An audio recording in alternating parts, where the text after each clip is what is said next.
No, I do not own these peoples, so may their soul rest in peace. This is my opinion, not yours. These are the most famous deaths I've ever occurred. Starting off with Piccolo's death. Piccolo was a villain in the beginning, but he wanted to prove himself to be a good guy by helping Gohan train against the Saiyans.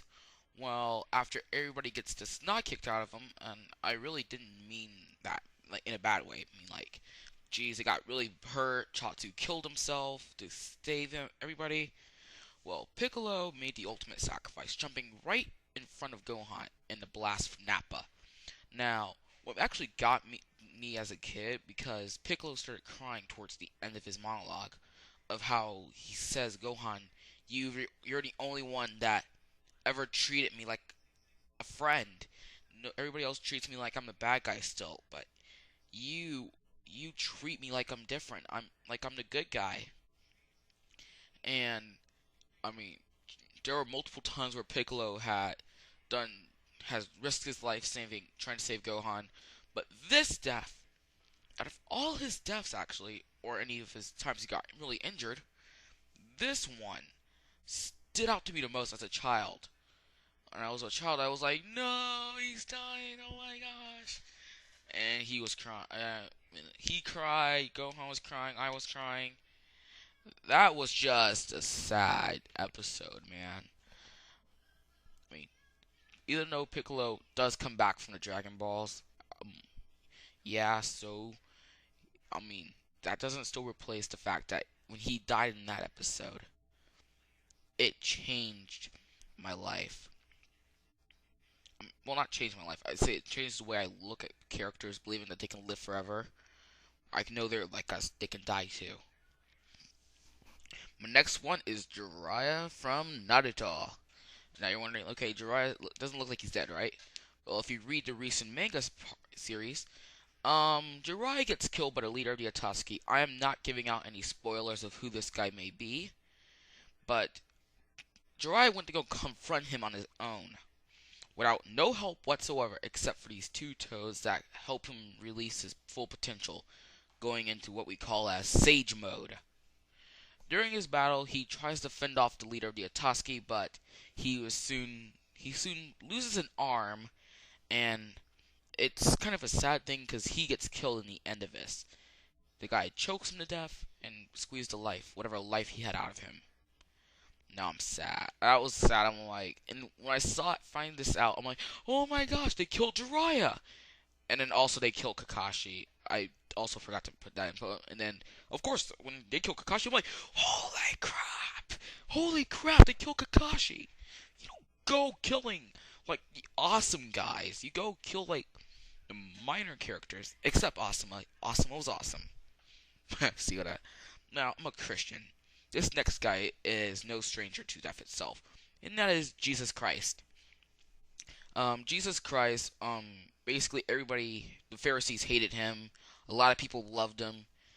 The Pharisees decide to do a mock trial after one of Jesus' disciples, Judas, betrays him.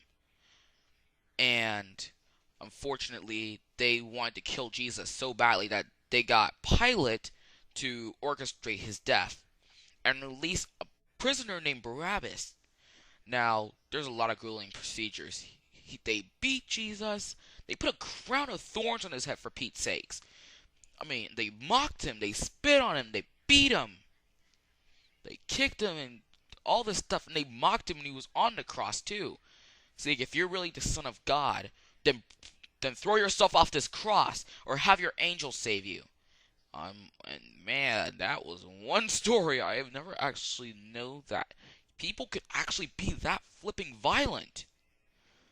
And afterwards, they stick the spear inside Jesus' side to see if he was dead, and blood and water came out. And it took a few hours for Jesus to die, and once that happened, the Holy of Holies ripped, causing everybody now to come to God, as we know today, as Christianity. Next one is it's actually a really famous video game one, and that is the Death of Aerith from Final Fantasy VII. Now, Aerith, this is a thing that led up to Crisis Core, before Crisis Core in this game.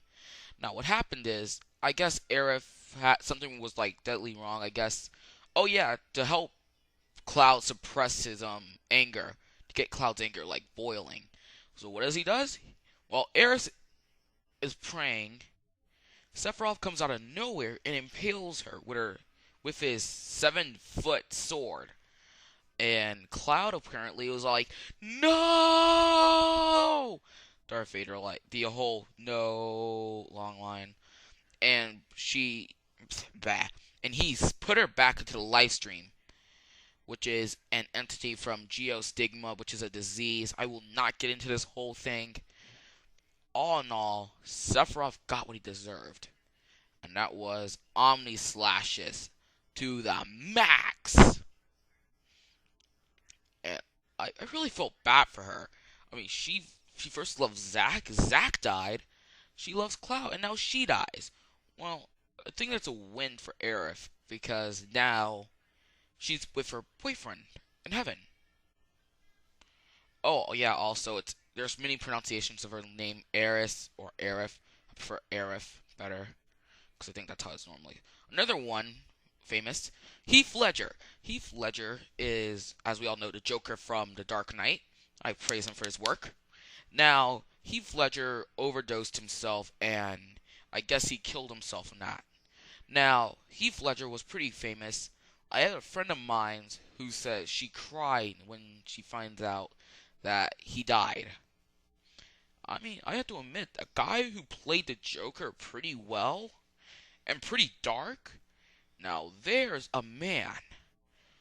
I mean, this Joker wasn't really all smiles. He was basically want to kill you. He just wanted to like wring your neck around or something and then choke you to death.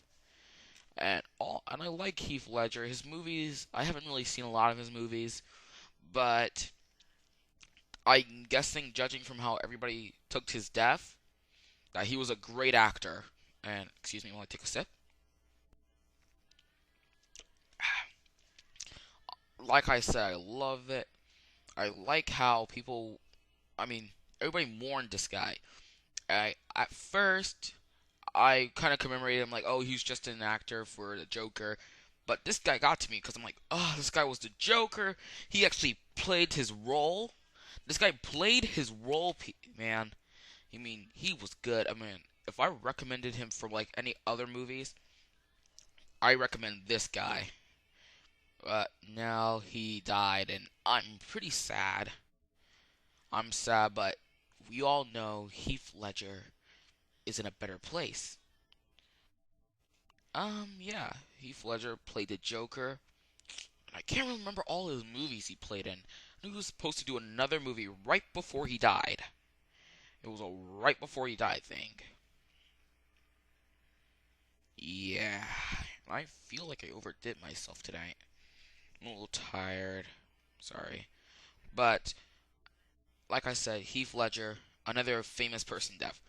Now, this guy's death was like so impacting, I actually cried.